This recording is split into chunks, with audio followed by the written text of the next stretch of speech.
The world once dreamed of flying. But dreams, in 1935, were fragile things. They cracked under pressure and burned in the thin air of ambition. Across the skies of America, the wind carried the noise of engines that coughed like dying lungs. Planes, thin-skinned, fragile, and trembling, rose into the morning light only to vanish behind curtains of smoke. The newspapers called them modern marvels. The pilots called them coffins with wings. Each flight was an experiment conducted in fear. Passengers tightened their seatbelts with trembling hands, not in confidence but in prayer. Families gathered at rail stations because train travel was safer. Airfields were reserved for those willing to play against fate. The world flew junk planes. The term was no exaggeration. Metal patched upon metal, rivets scattering like bullets under strain, engines roaring with mechanical desperation. The sky, once imagined as freedom, had become a battlefield between gravity and human arrogance. In that noise-filled void, one factory stood apart. It smelled of gasoline and sorrow, of failed attempts and hopes almost forgotten. Inside, men worked under dim lights, shadows bending over blueprints, metal sheets stacked like tombstones of the past. And there, walking among them, was a quiet man with silver eyes and deliberate steps. His name was Donald Wills Douglas.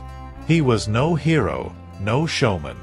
Only a man haunted by the belief that flight was meant to be trusted, if built with honesty, discipline, and faith in precision. Outside, the newspapers mocked the industry.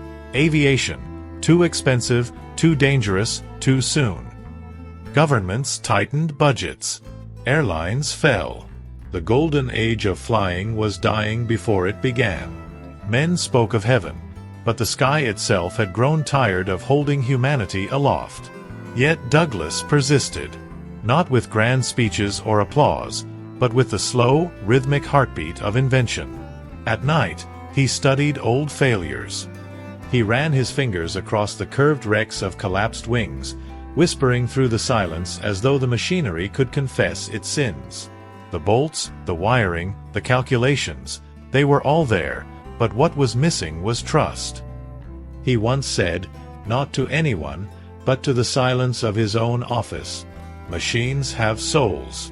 Not like ours, but born of our hands, they inherit our flaws, our pride, our doubts. Until we build them free of illusion, they will keep falling back to earth." Outside his office, the Pacific wind swept through the night like a ghost. It carried the hum of failed engines from distant hangars, a chorus of human ambition fading into the fog. The world was losing faith in flight. But Douglas, patient, deliberate, believed that the fall was only the first step toward balance. In the pale mornings, when the sun broke over Santa Monica's coast, he would watch the light touch the metal hulls lined outside his factory. They reflected the dawn like mirrors, cold and brilliant. Each unfinished wing caught the light differently, as though testing the angle of hope. No one saw it then, but something extraordinary was taking form. A quiet rebellion forged in aluminum and silence. A design that would defy fragility, reshape distance, and breathe human confidence back into the sky. But that morning, there was no glory, only exhaustion. Riveters with blackened hands, engineers asleep over their drafting tables, dreams running thinner than the coffee they drank. Yet in every clang of steel, a pulse echoed, a rhythm deeper than the machines. A vow. The world was falling, and someone had decided to build a reason for it to rise again. The sky didn't know it yet, but its savior was already at work, hidden in the hum of a factory by the sea. A man shaping destiny one rivet at a time. If you think flight was born from glory, wait. It was born from collapse, rebuilt by those who refused to let the sky break forever. The night air in Santa Monica carried the weight of engines that never quite worked. From the edge of the bay, the glow of the factory looked like a wounded heart refusing to stop beating. Inside, men measured dreams in pieces of metal, cutting, bending, riveting, and failing. But in the quietest corner of the hangar, Donald Douglas watched, still as stone, eyes tracking the flicker of welding sparks. The air around him shimmered with dust, and each breath smelled of iron and oil. To the workers, he was a perfectionist. To his engineers, a ghost that walked among machines.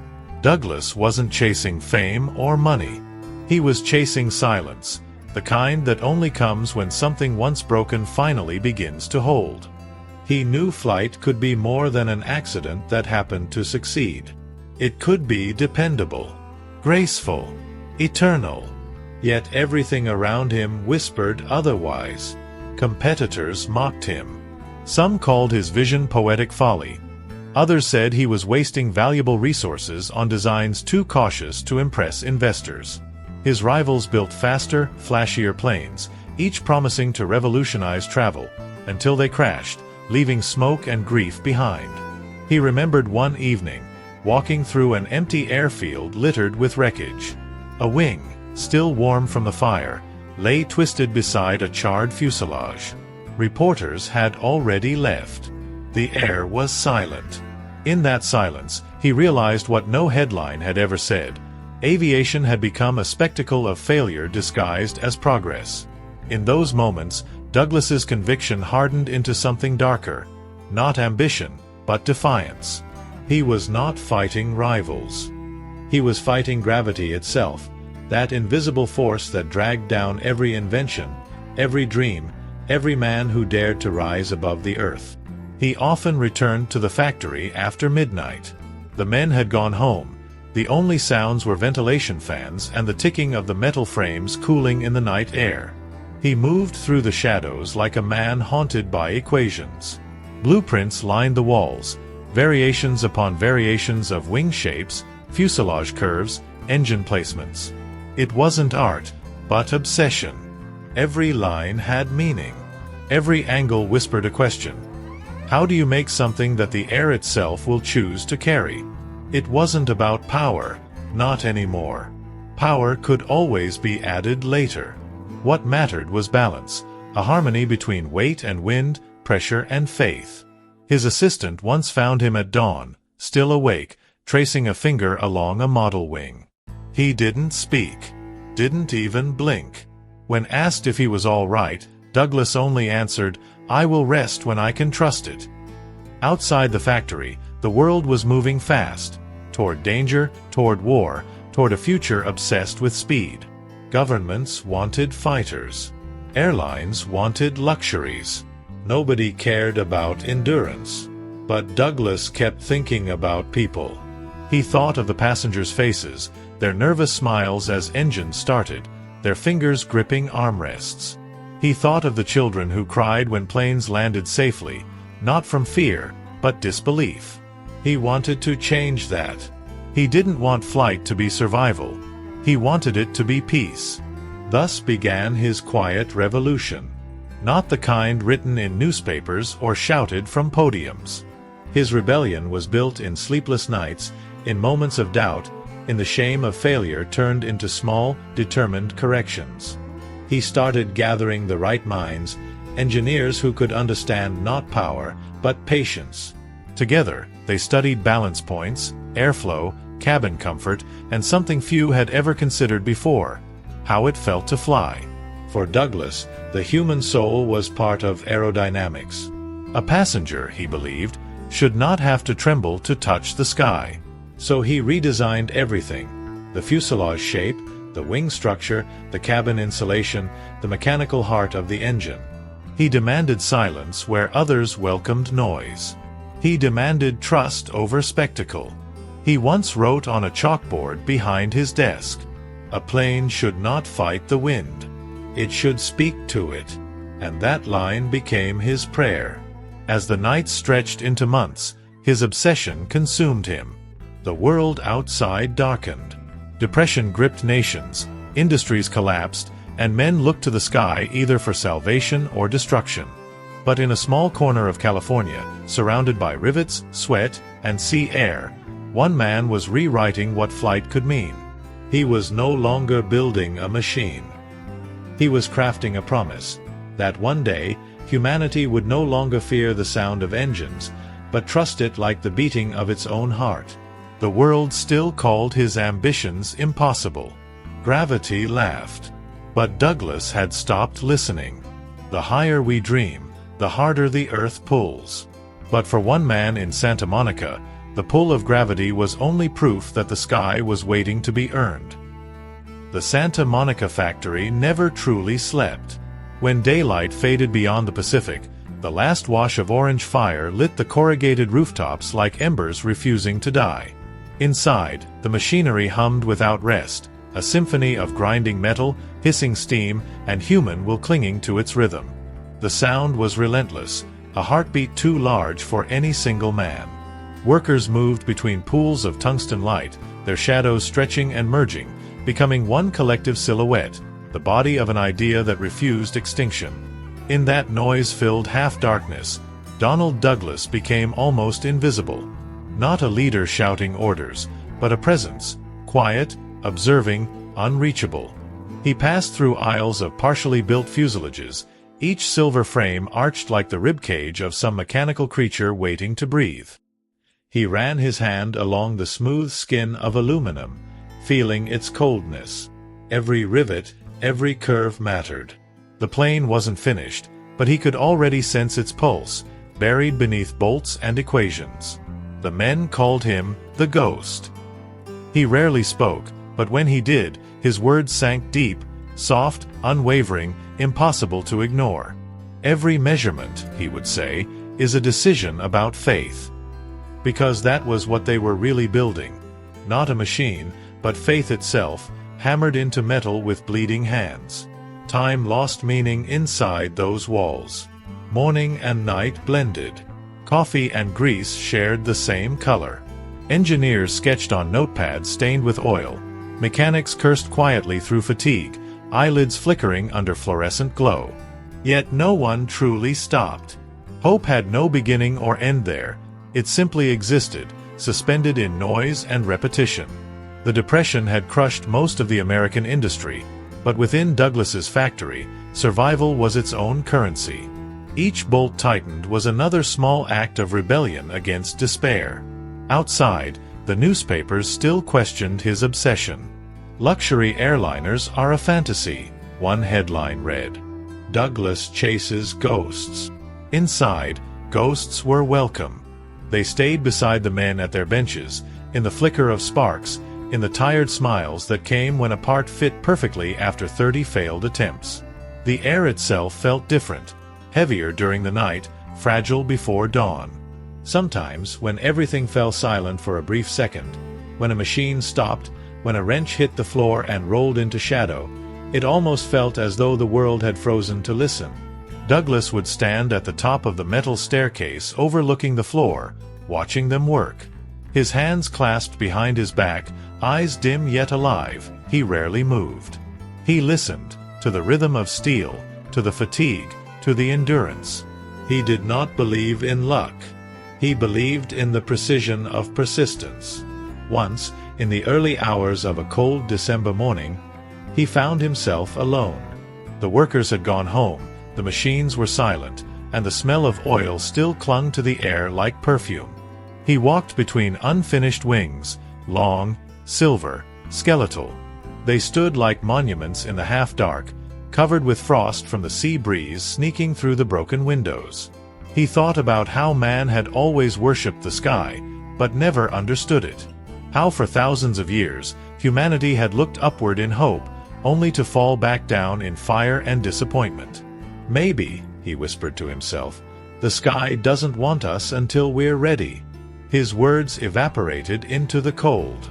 That night, he sat at his drafting table and redrew the curvature of the wing, not because it was wrong, but because he believed it could listen better. The wing, in his mind, was a conversation between human hands and eternal wind. Hours passed. Outside, the Pacific waves broke softly. Inside, paper turned to sketches, sketches to models, models to metal. And so the line between night and day faded once more. The factory existed in a permanent twilight, half dream, half labor. By dawn, the first workers returned.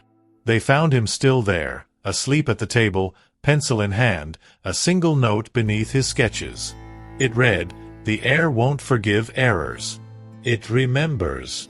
They framed that note on the wall.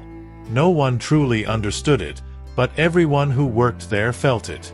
From then on, the work took on a strange reverence.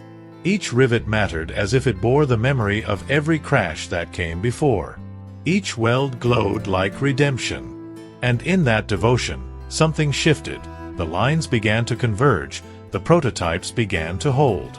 Rumor spread across the industry that Douglas was building something impossible. An airliner that could fly farther, smoother, safer than anything before it. But the man who knew it best said nothing. He wasn't chasing glory, he was chasing peace. Soft piano note fades in, mingling with factory ambience. His engineers would later say that when he finally approved the early design model, the skeleton of what would one day become the DC-3, he didn't smile or cheer.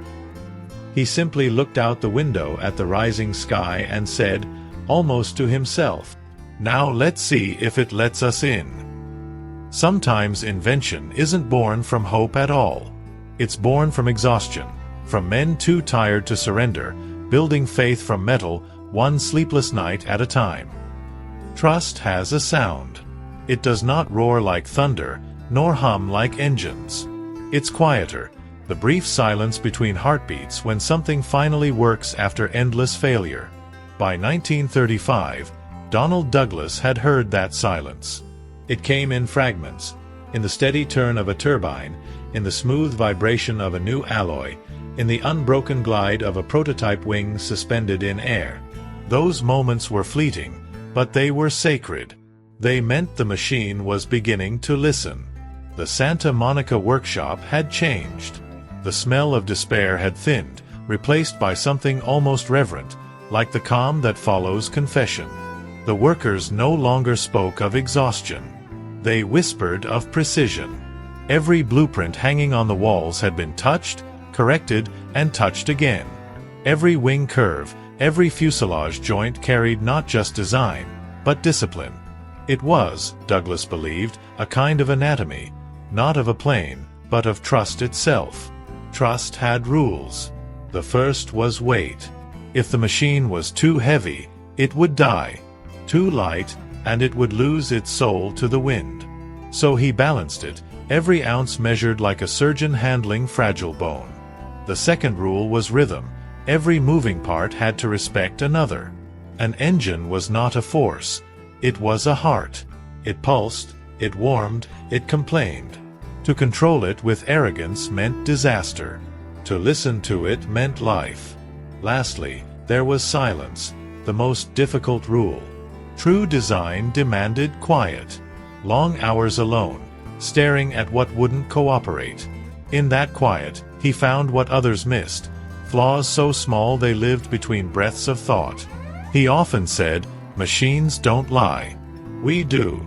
It wasn't cynicism. It was recognition. Every crash before the DC-3 had been a symptom of human pride. Shortcuts, cheap materials, schedules that ignored patience. Men demanded that the sky adapt to them. Douglas wanted the opposite.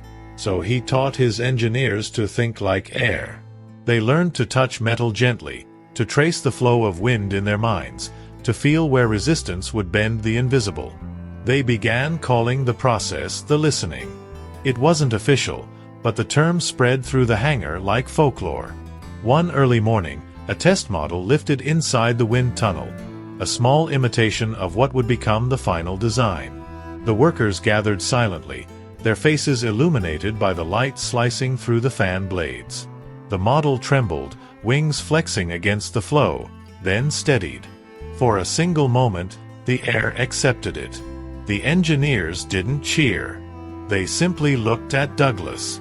And Douglas, arms crossed, did nothing. He didn't move, didn't breathe, until the test was over and the silence returned. Then he only said, "Make it breathe the same way, only real." That was all. But those words carried fuel stronger than gasoline. From that day, the project became something more than an experiment. The workers began carving their initials onto their tools. Not out of vanity, but to mark presence, proof that they had existed within this awakening. The walls of the factory were peeling. The floors were scarred. The air shimmered with heat and determination. And yet, what they were building began to feel holy. Douglas often walked alone through the assembly line during early dusk. He touched every frame, every screw still waiting for purpose. In those walks, he spoke softly, not to his men, nor to himself, but to the thing being built. It was still forming, still breathing shallow, but he felt its pulse. "You will fly," he whispered once, "but only when you deserve it." Those who heard him pretended not to. They understood that his kinds of prayers weren't meant to be witnessed. Outside, California's sky burned with the glow of another sunset. Planes from other companies struggled above the horizon, prototypes shimmering in gold light, loud, unstable, temporary. Inside Douglas's factory, no one rushed. Perfection was ritual. Every hour, someone recalculated load balance. Someone else polished the frame so the reflection revealed errors invisible to the eye. It was no longer a factory. It was becoming a cathedral. And at its center stood Donald Douglas, neither priest nor king, but something in between, a man who had traded faith in men for faith in the machine that might redeem them. He knew that when the first real DC-3 would take form, it wouldn't just prove a point. It would rewrite trust. It would make the sky believable again. He once said, as the night deepened and the last worker shut off his lamp, "Legends are just failures that lasted long enough to learn." Under his breath, quieter than the wind, he added, "This one will last." Sometimes, creation is not about invention at all. It's about confession, the kind that turns machines into memory, and memory into something that can finally take off. Dawn came slowly that morning, dragging its light like a wounded soldier across the horizon. The sky over Santa Monica was gray, uncertain, as if nature itself doubted what was about to happen. Inside the hangar, the DC-3 stood ready. Silver, immaculate, and terrifying in its stillness. It was larger than anything most of the workers had ever seen, a body of curved aluminum so smooth it looked alive. Its engines rested quietly, like twin hearts waiting for permission to beat. Men circled it without speaking. The usual noise of the factory was gone. Even the air seemed to hesitate. Donald Douglas stood at the base of the boarding stairs, his coat brushing against the morning wind. He wasn't nervous. Not in the way others were. He was simply listening. Listening to the silence before history gives its first answer. This flight was not supposed to work. Every engineer in the country whispered it. Too heavy, too ambitious, too perfect to survive reality. The corporate board had warned him not to risk it. But risk was the only truth worth chasing. Hours of adjustments had left the pilots exhausted. Instruments trembled under uncertain voltage. Propellers glistened with dew. The smell of fuel was sharp, like the taste of fear. Douglas stepped aboard. He touched the cabin walls, their smooth lining, their quiet promise. There was something human about that space. For the first time in aviation, passengers would not sit exposed to cold wind or deafening engines. The DC-3 was built not only to fly, but to carry peace. Standing behind the cockpit seats, Douglas said nothing. His eyes moved from the controls to the horizon, where fog still clung to the coastline. Then he nodded. Engines came alive. The sound split the morning open. Deep, rolling, animal, but steady. Not a scream, not a roar, a pulse. Men outside covered their ears, and still it vibrated through their bones. Rivet by rivet, bolt by bolt, the plane awakened. The pilot, his hands trembling slightly, looked to Douglas once more. "Ready." Douglas didn't answer. He didn't have to. The DC-3 began its crawl along the runway, the ground trembling under its wheels. For the first 20 seconds, it looked wrong. Too slow, too heavy. And then, with a sudden lift that no one saw coming, It rose. A single silver shape against the bleeding morning sky. No falter. No tilt. It climbed. The hangar erupted. Shouts. Laughter. Tears. Some fell to their knees, unable to believe what they had just seen, the impossible lifting itself free from the curse of gravity.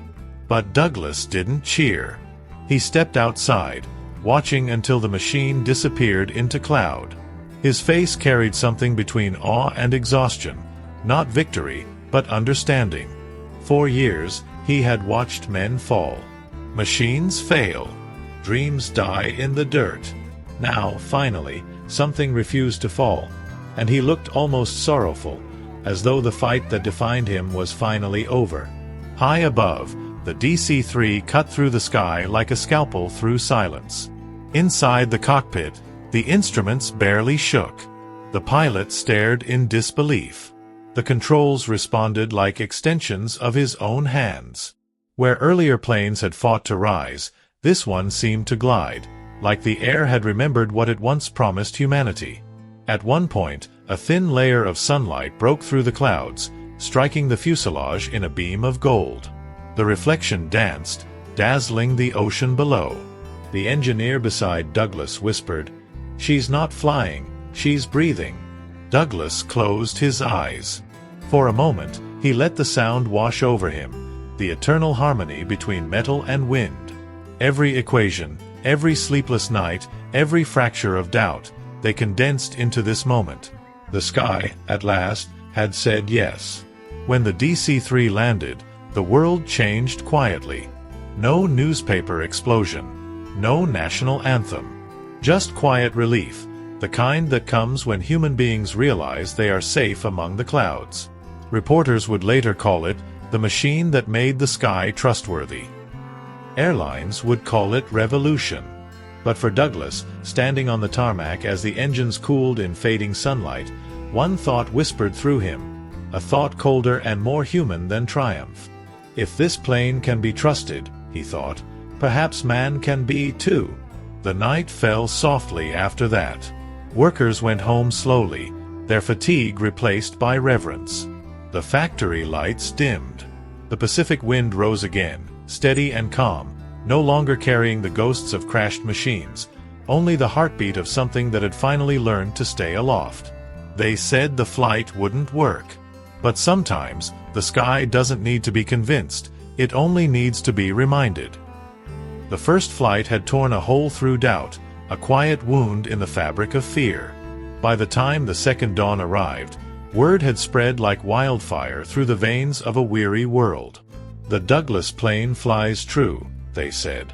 Those words drifted from airfields to newspapers, from tired mechanics to office clerks staring out of rain-streaked windows. In a decade that had taught mankind to expect disappointment, the mere idea that something had worked felt miraculous. Factories everywhere blinked awake again. Investors wrote letters instead of obituaries. And for the first time in years, men began to speak of the future in the present tense. But behind every headline, the truth was far softer. It lived in the faces of those who looked up and realized that the sky was no longer their enemy. In the streets of New York, children stopped their play when they heard the drone of engines overhead. They pointed, their laughter echoing between the gray buildings still scarred by depression. Their parents followed their gaze, half expecting smoke, half expecting tragedy, but instead they saw grace, a plane gliding like a silver cross across the heavens. Farmers paused their plows. Soldiers in training saluted as it passed. Mechanics who had sworn to never trust another design again found themselves weeping silently when it came into view. It wasn't just a machine, it was a messenger. A whisper that maybe the worst years, the years of falling, were finally over. Donald Douglas had not planned for poetry. He had planned for reliability, sustainability, balance. Yet what he began to hear from the world sounded like worship. Airlines wrote to him calling the DC-3 a miracle of motion. Pilots described it as alive. Passengers, those who once traveled in terror, now smiled mid-flight, unafraid. In a single season, The impossible had become ordinary. Airlines expanded their maps overnight. Cities that had been distant strangers were suddenly neighbors. Chicago to Los Angeles in half a day. New York to Miami before the sun disappeared. The rhythm of time had changed, and humanity barely realized it was breathing faster. But success carries its own loneliness. Douglas watched as others celebrated. He listened to the applause, the flashbulbs, the voices declaring victory, and felt strangely apart from it. He remembered the nights of failure, the dust, the sweat, the dead silence before the first takeoff. Now the air was full of praise, yet it all sounded foreign. Sometimes, when the factory quieted, he would walk to the end of the runway alone and watch the departing flights. From the ground, the planes looked small, fragile, almost delicate. The higher they climbed, the more he felt their weight leaving him, piece by piece. He whispered once, "The more they fly, the less they belong to me." It was true. The DC-3 no longer belonged to Santa Monica, nor to its creator. It belonged to the world, to the same people who once feared it. And in that transfer of ownership lay an unspoken sadness. Creation always demands letting go. Still, the world looked upward. And for the first time in history, it didn't see chaos, it saw promise. The silver wings that crossed the heavens carried not just passengers but stories, love letters, soldiers on leave, families reuniting, businessmen crossing time zones in pursuit of something renewed. The DC-3 became a bridge, between despair and duty, between isolation and connection. Each flight wrote a quiet chapter in the human need to belong to something greater than the ground beneath their feet. And yet, for Douglas, greatness was not a comfort. It was a shadow. With every success came the echo of his own philosophy, that machines inherit the flaws of their makers. Perfection frightened him. It reminded him of fragility. He feared complacency more than failure. He warned his team never to assume the sky was tamed. "The air forgives no ego," he said in meetings that stretched into midnight. "It will carry you when you listen and kill you when you lie." His words lingered long after he left the room. Because beneath the applause, the world was changing too fast. Nations were arming themselves. Economies were shifting. The same industrial fire that built the DC-3 could easily forge something darker. Douglas began to sense it, in the tone of requests coming from governments, in the subtle questions about range, about payload, about adaptability. The DC-3 had proven too capable, too efficient. And others wanted it not for peace, but for war. He stood one evening by the factory windows as new models were wheeled out, some painted in military gray instead of silver. The same wings that once symbolized trust now bore insignias and serial numbers. The world had looked up in wonder. Now, it looked up in preparation. Douglas closed his eyes. He could feel the coming storm, not of weather, but of ideology. The world that had once dropped to its knees in despair was standing again, and not all of its intentions were noble. But for one brief golden moment before the dawn of conflict, humanity had remembered awe. Men could board a machine, rise into the sky, and learn what calm felt like.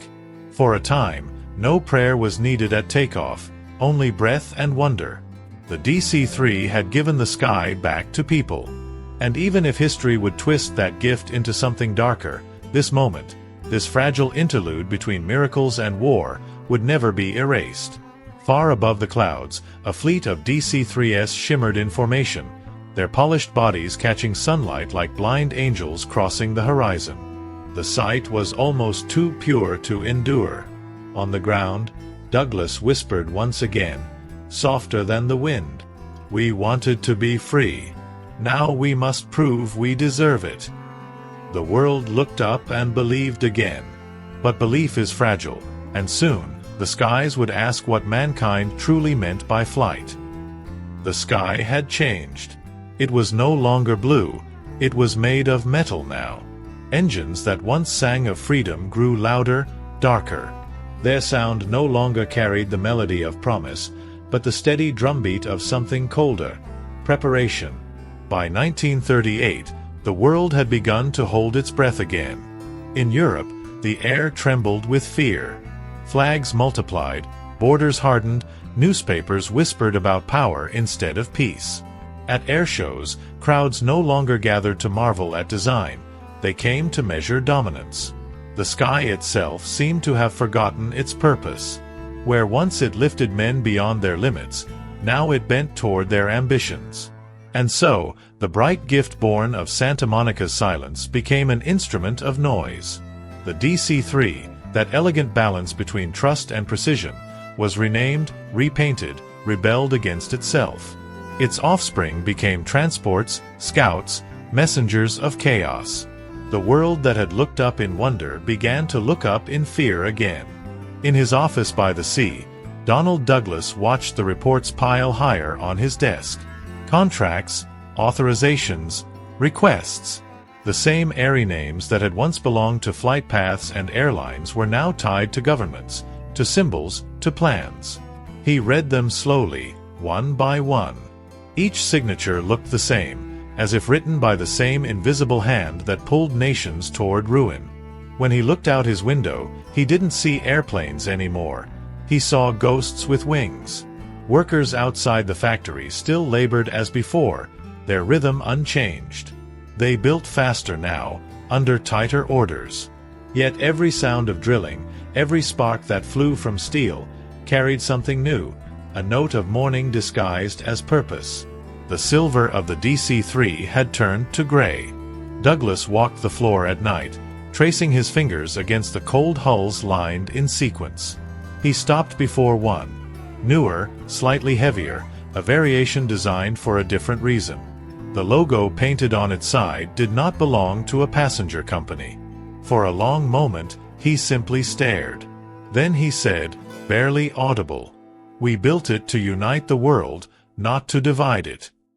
No one answered. The machines drowned his words. A single rivet fell to the floor, ringing like a tiny bell. Its echo followed him down the corridor as he turned away. At meetings, he grew quieter. His engineers noticed the change. The once steady fire in his words had cooled into something fragile, almost regretful. He praised their work, but his eyes drifted always to the windows, to the sky that had grown too crowded. He heard rumors, his aircraft being copied, modified, transformed in nations he had never visited. The designs he had drawn for comfort now adapted for endurance. The cargo hold reshaped for weapons instead of luggage. The dream diluted, stretched thin across the silhouette of war. One engineer dared to ask him, "Sir, does it pain you to see your machine used this way?" Douglas paused. His gaze fixed on the blueprints, lines he had traced with pride now covered in new annotations. "It doesn't pain me," he said softly. "It reminds me." "Reminds you of what?" "That faith is temporary," he replied, "and gravity is permanent." The words hung heavy between them. No one spoke again. Beyond the Pacific, countries prepared for conflict. Each aircraft that left his factory bore both a promise and a curse, that what could save life could just as easily take it. In the evenings, he walked alone along the shore. The waves still broke against the sand where, years earlier, he had stood dreaming of what might rise from his hands. Now, he stood in silence, watching contrails scar the sky. Lines of white against the bruised dusk, lines that no longer symbolized freedom, but control. He sometimes wondered if invention had always been a kind of sin, a defiance of nature disguised as progress. And yet, there was still something beautiful in the flight itself.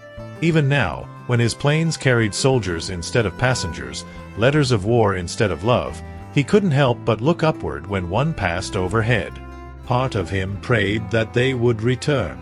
Another part prayed they wouldn't need to. In those conflicted moments, Donald Douglas discovered a truth harsher than failure. Success, when left unchecked, becomes its own downfall. He began to keep a notebook, small, leather-bound, modest. Inside were not equations nor designs, but thoughts. Half prayers, half warnings. He wrote, "We have conquered distance, but not ourselves. The air has no sides, yet men draw lines upon it. If we keep ascending, we will find nothing left to stand on." Each night, he closed the notebook and left it on his desk unopened until morning, as though reading it twice might make the words more real. In the following months, as storms of ideology grew louder overseas, politicians and generals visited his factory. They congratulated him, praised his genius, and promised protection. He smiled politely, said little, and afterward washed his hands longer than usual, as though the touch of power had left a stain he couldn't quite remove. The era of innocence in aviation was over. The DC-3, born of peace, was now brother to war. Its wings had been baptized not in sunrise, but in smoke. Douglas watched, knowing he could not stop what had already begun. And yet deep within, a spark remained, the same quiet defiance that had built the first one. He still believed the sky was not to blame. What men did with it was their own burden. He whispered to the horizon one night before leaving the hangar, "Maybe someday, when we've fallen enough, the air will forgive us again." The ocean answered only with wind. The sky had turned gray, but within the storm, the question remained, had humanity truly learned to fly, or merely to fall slower? The sound of the world changed in 1939. It was no longer a future humming, it was a warning screaming through the sky. Everywhere, the air that Douglas had once worshipped was being filled with echoes of engines that carried not passengers but purpose. The kind of purpose that doesn't breathe, it devours. Across oceans, the silver wings he once crafted for peace now wore camouflage. Their smooth skins were painted dull green, their bellies emptied of comfort and lined with steel. Windows once meant for sunlight and laughter were replaced with iron shutters and gun sights. The DC-3 had been reborn again, under another name, another mission, but its soul had changed beyond recognition. Factories once driven by inspiration now pulsed with inevitability. Workers marched, not arrived. Blueprints became orders. Douglas aircraft rolled from hangars like soldiers in formation. Inside the Santa Monica facility, the glow of the welding torches replaced the warmth of the sun. Each spark that leaped from the steel looked like a firefly, proof of life, or perhaps a slow confession of guilt. Donald Douglas walked through the hangar as he always had, silent, composed, but his gaze no longer lingered on the machines with the affection of a builder. He looked at them the way a doctor looks at a cure that turned into a weapon. When the first military conversion of the DC-3 left the runway, its engines did not sing, they grieved. The sound carried across the factory floor and out into the Pacific mist. Douglas watched from the edge, his coat whipping in the salt wind. The plane climbed beautifully through the fog, unshaken, and in that perfect ascent, he saw everything he had gained and everything he had lost. Reporters came often now, more curious, more patriotic. They spoke of progress, of victory, of industry's miracle. They wanted to photograph him, to make him the face of American resilience. He let them, because refusing would have changed nothing. But beneath the flashbulbs, his expression never changed. He had mastered the silence of men who have seen what their dreams can do when left alone too long. "Do you feel pride?" one journalist asked him once, pen poised above paper. Douglas looked out the window where another fuselage was being rolled into sunlight. The glint-off metal struck his eyes like a blade. "No," he said finally. "I feel distance. They didn't print that line. It didn't sell." The war spread faster than sound. The DC-3 became the backbone of transport fleets, carrying troops, medicine, hope, and death in equal measure. It flew through rain and fire, emerging from the smoke wings cracked, but unbroken. It was resilient, dependable, everything Douglas had promised. And he hated that promise now. Night after night he scanned the newsreels. Films of his aircraft gliding low over battlefields, dropping parachutes, survivors waving from within their bellies. The reporters called it the angel of transport. But angels, he thought, were never built to obey men. He began to dream of them. Fleets of DC-3s passing silently over cities, their shadows tracing the ruins below. The sound of their engines turned into voices, whispering old words: trust, faith, endurance. Words now drowned by gunfire. The pencil drawings that once covered his office walls, beautiful renderings of innovation and grace, were now rolled away into storage. On the drafting board lay only one sketch, a pair of wings, half-finished, like a broken bird's. The ink smudged by rain leaking through the factory roof. Douglas sat at his desk with that sketch for hours, sometimes without moving. Not lost, just emptied. Each knock on his door echoed like a verdict. He knew he couldn't stop the war. He couldn't stop others from twisting his invention. But he also knew this: his silence was participation. In 1941, a telegram arrived. A transport crew using one of his early prototypes had vanished over the Atlantic. The air, it seemed, had taken its own revenge, swallowing men and machines without a trace. When Douglas read the names, his hand trembled for the first time in years. He took his notebook, the one where he'd written his private thoughts, and turned to a blank page. He wrote slowly, the ink bleeding with the humidity of the ocean wind. The air remembers. It takes what we forget. When he looked up, a shadow crossed the window, another DC-3 taking off, gray and solemn against the overcast sky. He followed it with his eyes until it vanished completely.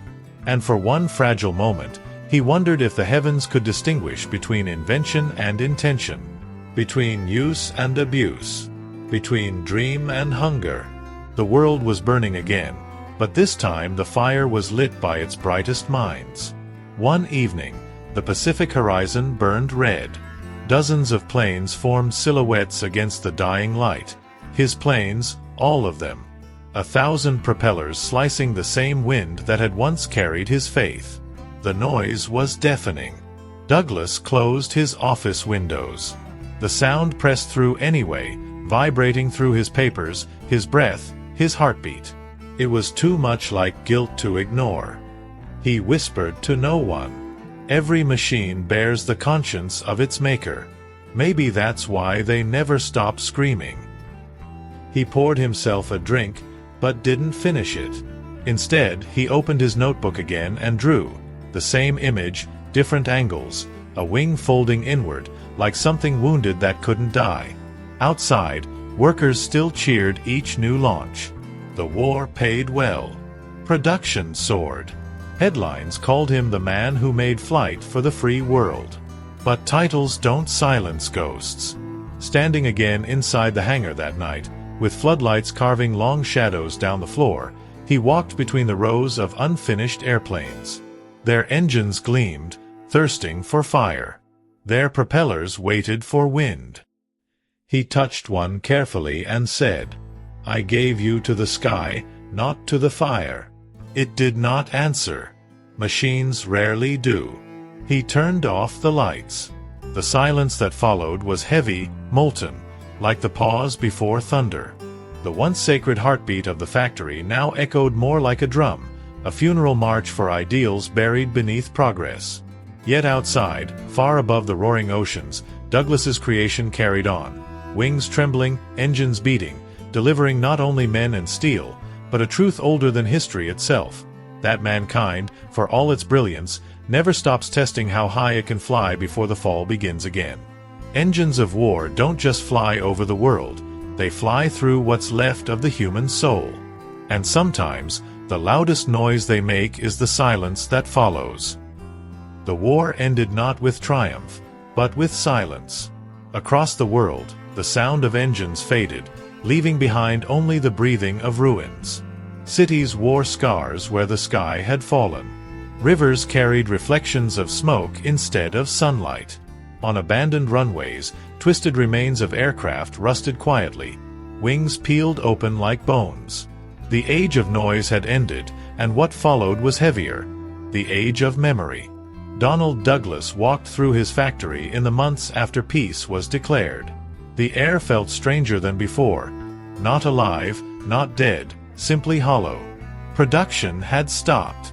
Assembly lines were empty. The torches that once burned through the night now slept under sheets of dust. The silence inside those walls was almost unbearable. He traced his fingers along the cold steel frames of an unfinished fuselage. It had been built for war but never flew, its engine silent, its purpose unrealized. He stopped in front of it as though facing a gravestone. The rivets glinted faintly in the dim light, tiny reminders that every great creation carries ghosts too small to see. Outside, the press celebrated what they called the New Dawn. Air travel was reinvented. Commercial flights expanded. Nation after nation bought rights to his aircraft. The same DC-3 that had carried soldiers now carried families, diplomats, and dreamers once again. But Douglas could not celebrate. He saw the planes in airports, gleaming under fresh paint, filled with laughter, yet behind every gleam, he saw shadow. He saw the same engines that had thundered over burning fields, the same rivets that had outlasted screams. People called the DC-3 a symbol of rebirth. To him, it was proof that the sky forgets nothing.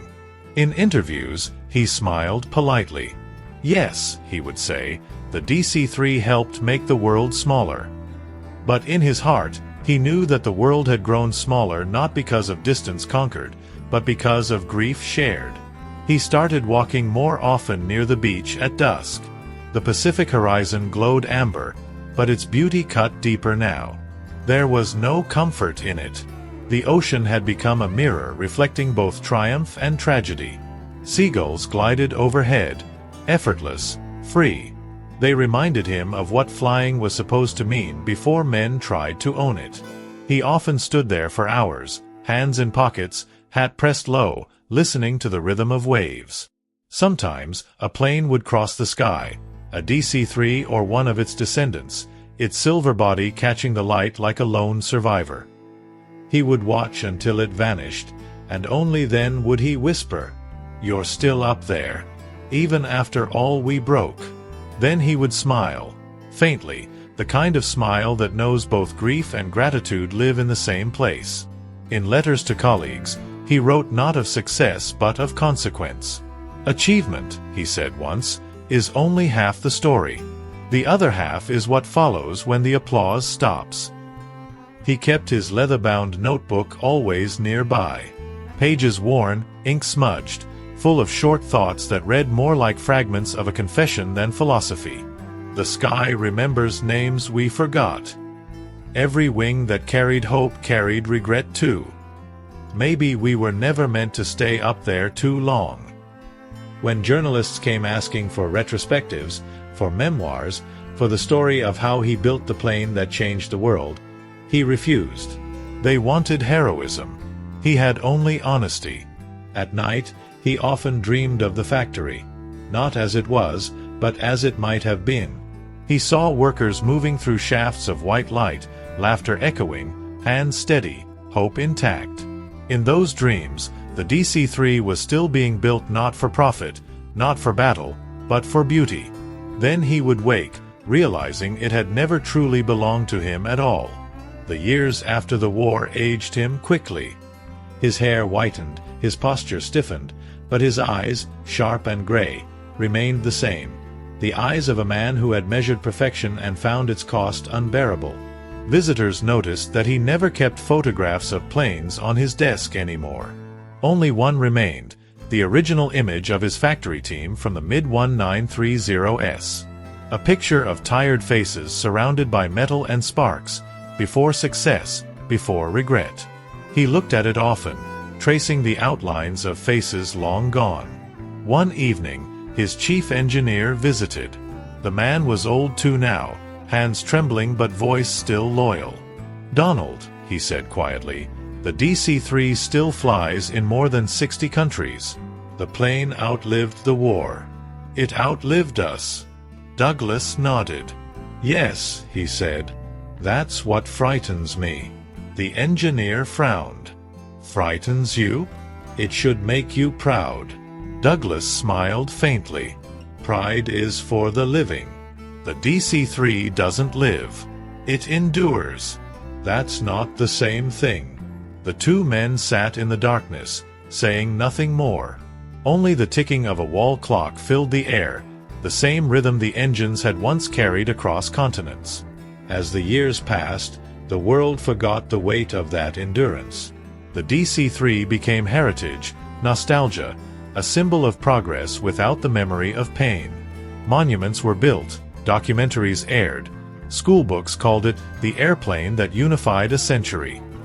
But in corners of the world, a few of them still flew, carrying mail, supplies, stories, ghosts in motion, their engines quieter but still relentless.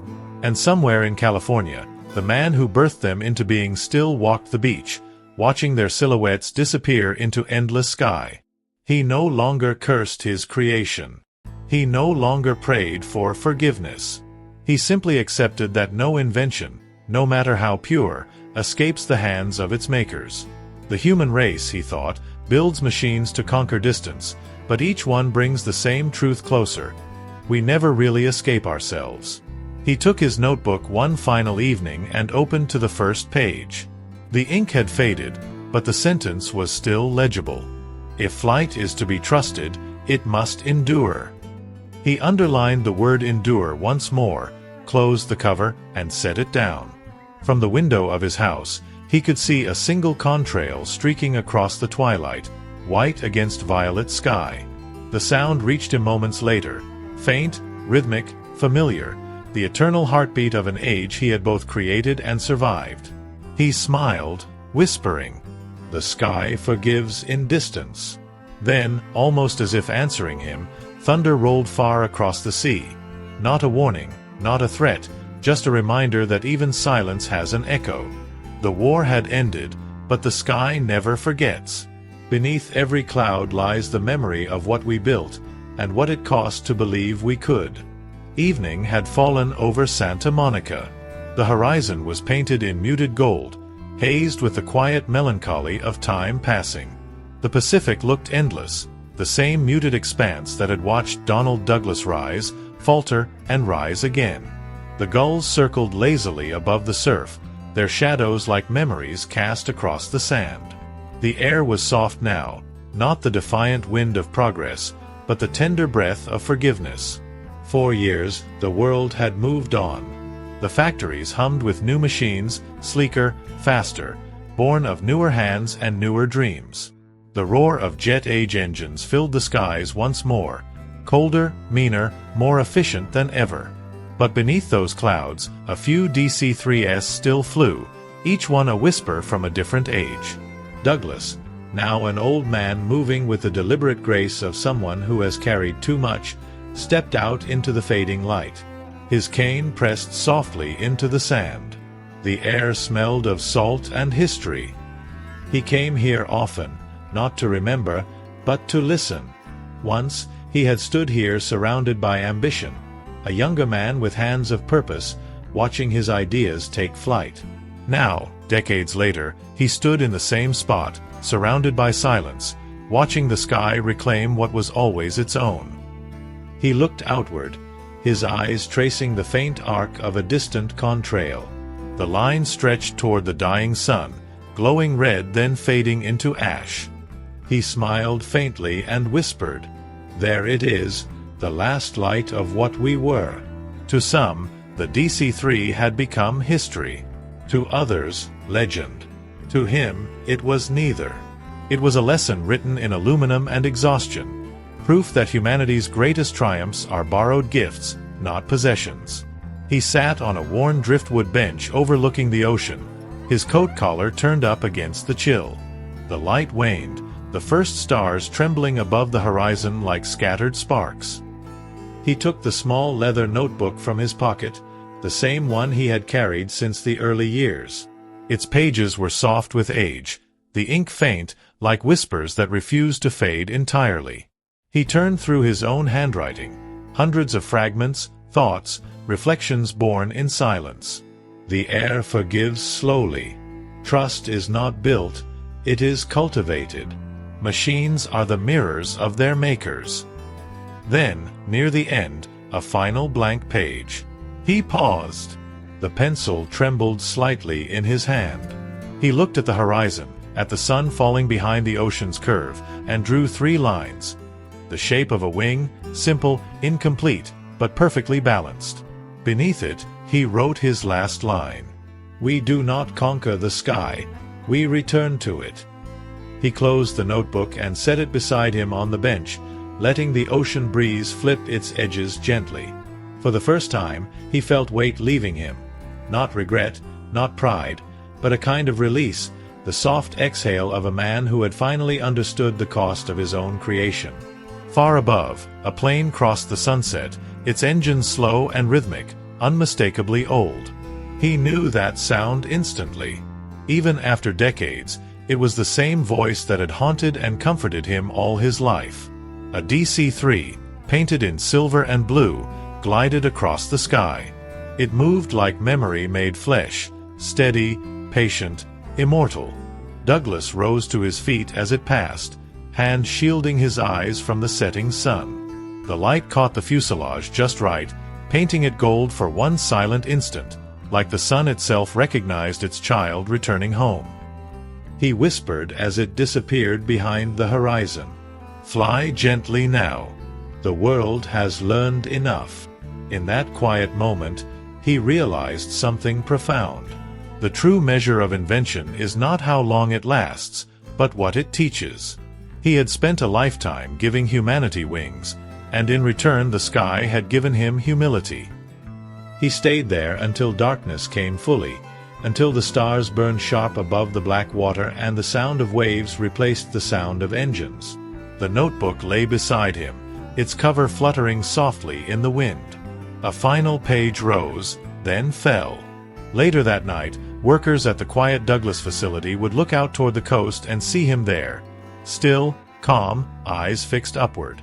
And for a moment, none of them spoke, because even without words, they understood. The man who taught machines to fly had finally stopped trying to rise.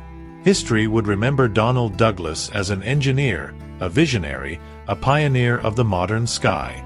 But the sky itself, infinite and patient, would remember something else, a man who had listened.